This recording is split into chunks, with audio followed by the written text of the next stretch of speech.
Your DJI Osmo Pocket might be recording awesome videos, but if you can't get the files onto your Mac Mini or MacBook, editing and sharing becomes a hassle. Most users struggle with transferring files at first and waste time searching for solutions.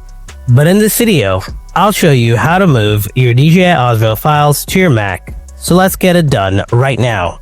First, get a USB-C to USB-C cable, or USB-C to USB-A cable if needed. Now plug the cable into the Pocket 3 and other side on your Mac.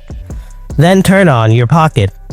Now tap on File Transfer, USB/OTG from the camera. Then find the external drive on Mac OS Finder. Now tap on DSIM folder. Then tap on DJI folder. Here you will find all of your files. Now copy your file and paste them in your desired folder.